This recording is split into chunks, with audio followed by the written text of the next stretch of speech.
ஒரு நாள் காலைல எந்திரிக்கிறோம். அந்த காலைல எந்திரிச்சு இன்றைக்கி நம்ம செய்யக்கூடிய செயல்கள் எல்லாமே சிறப்பாக அமையணும் அப்படின்னு நினைக்கிறோம். அந்த செயல்கள் இன்றைக்கி நம்மளுக்கு ஒரு விளைவுகளை தருது.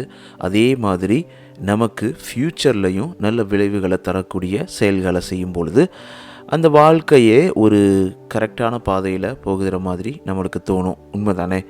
ஸோ நம்ம என்ன பண்ணுறோமோ, நம்ம செயல்கள் என்னவா இருக்கோ அதை பொறுத்து தான் இன்றைக்கும் நாளைக்கும் அமைய போகுது. அப்போது நம்ம நல்லது பண்ணுறோன்னா நல்லது நமக்கு திரும்ப வரணும், கெட்டது பண்ணுறோன்னா கெட்டது திரும்ப வரணும். ஸோ இந்த ஒரு கருத்தை, வினை விதைத்தவன் வினை அறுப்பான், திணை விதைத்தவன் திணை அறுப்பான். ஒரு ஃபீல்டில் போயிட்டு நெல்லை விதைக்கிறோன்னா நெல் தான் வரும். அதில் புல்லும் சில டைமில் வந்தாலும் நெல் தான் அதோட ஆப்வியஸ் ரிசல்ட்டாக இருக்கும். அப்போது இந்த மாதிரி ஒரு கருத்தை சொல்லக்கூடிய ஒரு கதை, அருமையான கதை. அந்த கதை நமக்கு ஆழமாக ஒரு விஷயத்தை சொல்லி முடிச்சுட்டு போகுது. அது என்னன்னு நம்ம இந்த குட்டி ஸ்டோரி எபிசோடில் தொடர்ந்து கேட்க போகிறோம். தொடர்ந்து இணைந்திடுங்கள். நீங்கள் சிரிக்கின்ற போதிலும் அழுகின்ற போதிலும் வழித்துணை போலவே என் குரலுடன் தோன்றுவேன். நீங்க கேட்டுக்கிட்டு இருக்கீங்க RJ Mano, Tamil self help improvement motivational podcast. இது உங்களோட நம்பிக்கை. உங்களால் நான், உங்களால் மட்டுமே நான். அனைவருக்கும் அன்பான வணக்கங்கள். என்னுடைய நண்பா நண்பிகளே, எல்லாரும் எப்படி இருக்கீங்க? ஒரு அருமையான நேரம் காலம் எல்லாமே கூடி இன்றைக்கி உங்களை சந்திக்கிறதுல ரொம்பவே சந்தோஷமாக இருக்கேன் அப்படின்னு நான் உங்ககிட்ட சொல்லிக்கிறேன். ஏன் அப்படின்னு கேட்டிங்கன்னா, ஒரு மாத காய்ச்சலுக்கு அப்புறம் இப்போ தான் பழைய வாய்ஸோட, பழைய புன்னகையோட, பழைய ஒரு உத்வேகத்தோட கடந்து போய்கிட்டே இருக்கேன். நண்பா நண்பிகளே, ஒன்றே ஒன்று உங்ககிட்ட திருப்பி நான் சொல்லிக்கிறேன்.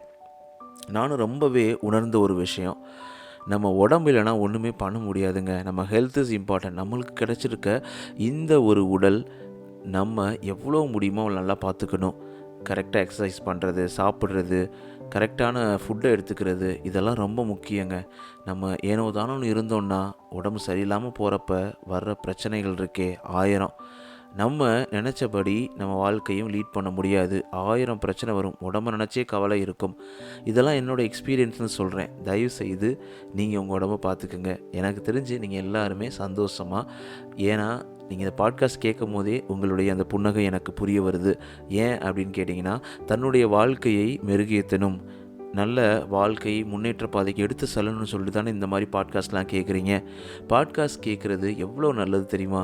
உண்மையான மனசையும் நம்மளுடைய உடலையும் நிறைய நேரங்களில் தூய்மைப்படுத்தும். ஏன்னா எண்ணங்களை தூய்மைப்படுத்தும் போது அந்த எண்ணங்கள் மற்ற எல்லா விஷயத்தையுமே தூய்மைப்படுத்தும் தானே. நானே கிட்டத்தட்ட வாரத்தில் எப்படி அட்லீஸ்ட் 3 to 4 hours கண்டிப்பாக பாட்காஸ்ட் நிறையா கேட்பேன். நிறைய நல்ல விஷயங்களை கற்றுக்க முடியுது. அதனால் அந்த விஷயத்தை நீங்கள் பண்ணிக்கிட்டு இருக்க உங்களுக்கு ஒரு மிகப்பெரிய நன்றி. ஃபஸ்ட் டைமாக நம்ம எபிசோட் கேட்குறீங்க, நம்ம பாட்காஸ்ட் பிளாட்ஃபார்முக்கு வந்திருக்கீங்க அப்படின்னா, welcome and join RJ Mano Tamil self help motivational improvement podcast family. ரொம்ப அன்போடு வரவேற்கிறோம். அது மட்டும் இல்லாமல் நீங்கள் அடிக்கடி வரக்கூடிய நம்மளுடைய சூப்பரான கிரேட்டான நண்பர்களாக இருந்தால் உங்களை தூக்கி வச்சு கொண்டாடுறேங்க.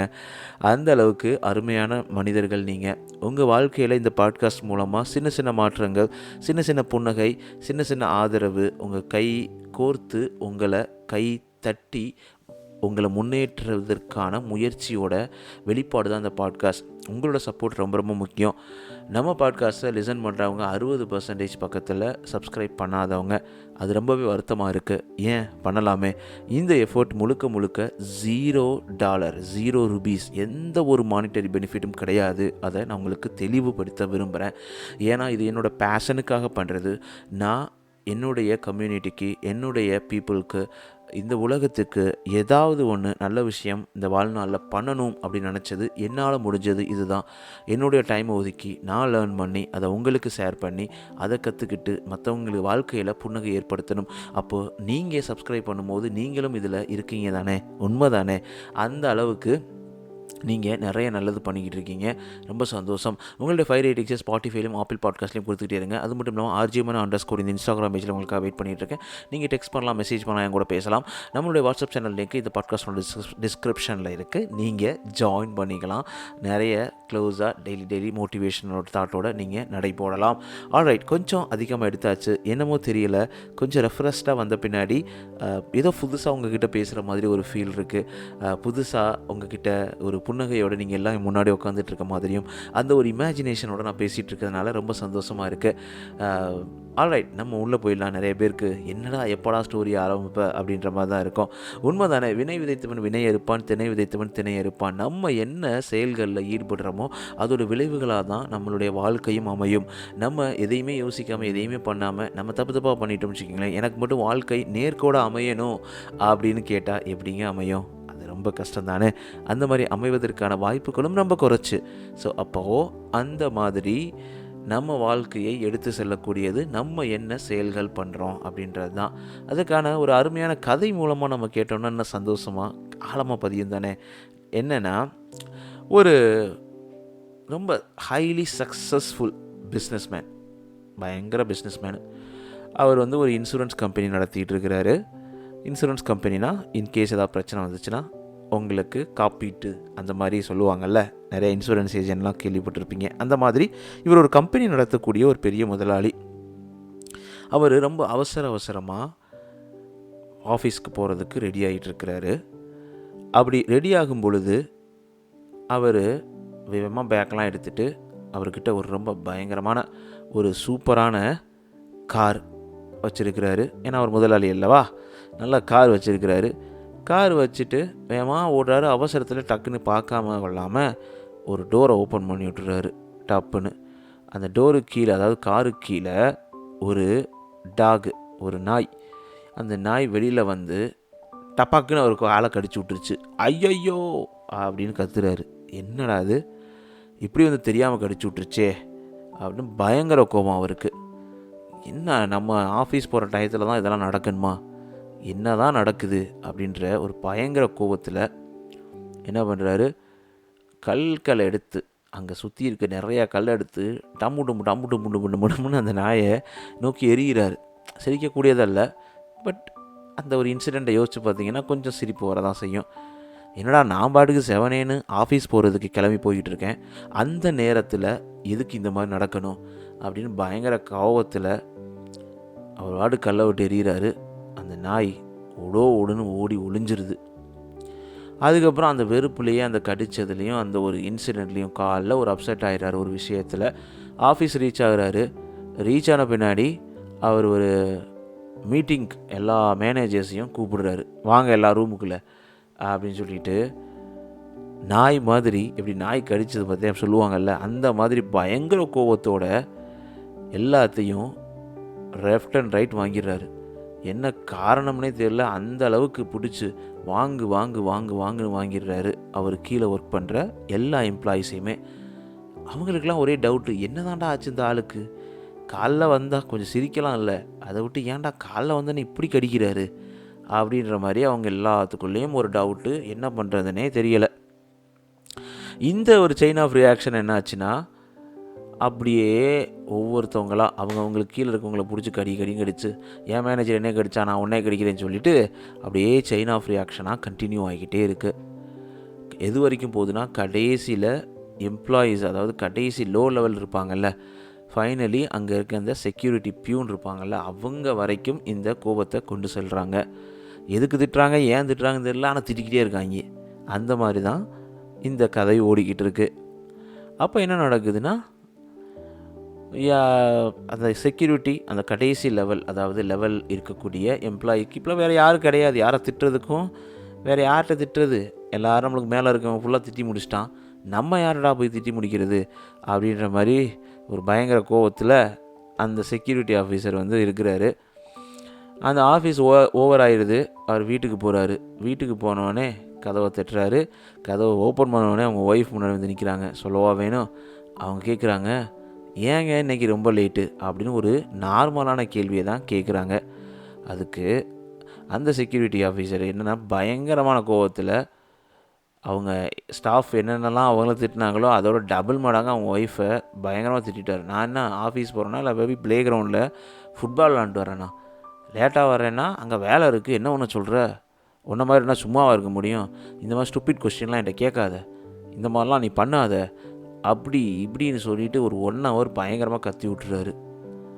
என்னடா அது, நான் என்னடா கேட்டேன், என்னங்க லேட் ஆயிடுச்சு அப்படின்னு ஒரு கேள்வி தானே கேட்டேன், அதுக்கு இதுக்கு இவ்வளோ கோவம் அப்படின்ற மாதிரி அவங்களுக்குள்ள தோணுது.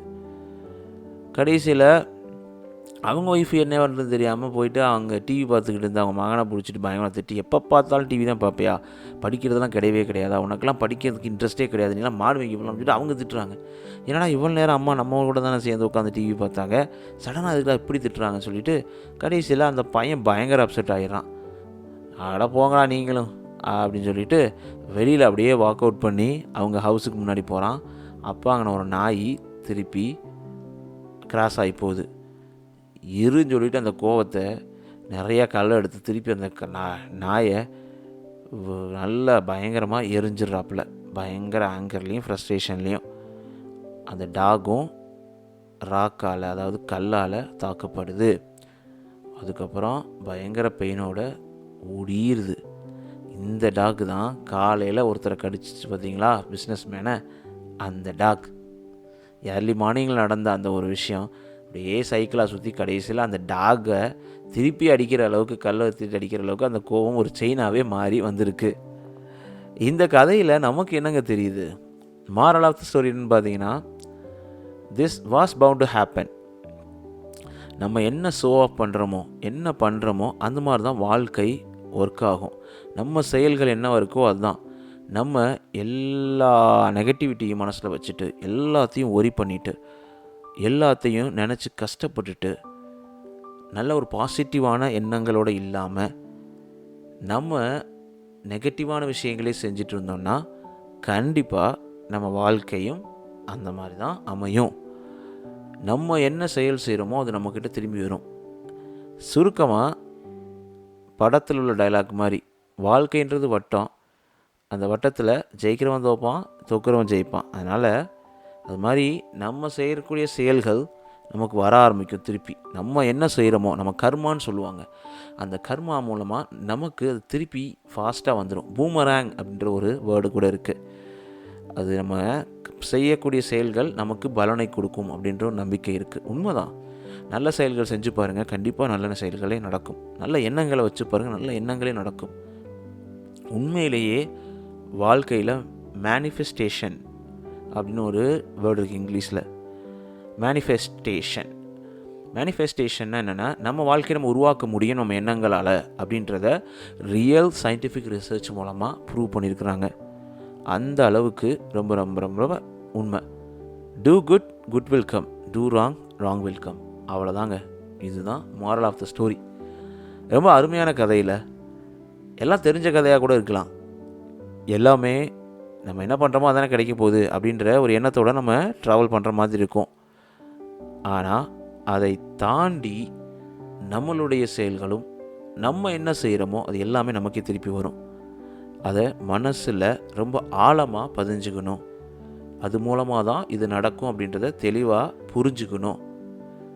இதை அருமையாக உங்களுக்கு இந்த குட்டி ஸ்டோரி மூலமாக சொன்ன எனக்கு நீங்கள் பண்ண வேண்டியதெல்லாம் ரொம்ப சிம்பிள். நீங்கள் சப்ஸ்கிரைப் பண்ணலை, ஃபாலோ பண்ணலைன்னா ப்ளீஸ் சப்ஸ்கிரைப், ஃபாலோ பண்ணுங்கள். உங்களோட 5 ரேட்டிங்ஸை ஆப்பிலையும் ஸ்பாட்டிஃபைலையும் கொடுத்துக்கிட்டே இருங்க. அடுத்த வாரம் சூப்பரான டிப்ஸ் எபிசோட உங்களை வந்து சந்திக்க போகிறேன். அது வரைக்கும் உங்களிடமிருந்து விடைபெறுவது உங்கள் மனோ. நீங்கள் கிட்டக்கிட்டு இருக்கீங்க RJ Mano, Tamil self help motivational improvement podcast. இது உங்களோட நம்பிக்கை. நான் உங்கள்கிட்ட பேசிகிட்டு இருக்கேன் மனோ. உங்கள் வாழ்க்கையில் அனைத்தும் சிறப்பாக, சந்தோஷமாக, செம்மையாக அமைவதற்கு வாழ்த்துக்கள். உங்கள் வாழ்க்கையில் எல்லாமே சூப்பராக அமையும் நண்பா, நண்பிகளே. உங்களுடைய வாழ்க்கை சிறப்பாக அமைவதற்கு வாழ்த்துக்கள். Bye bye, take care, see you.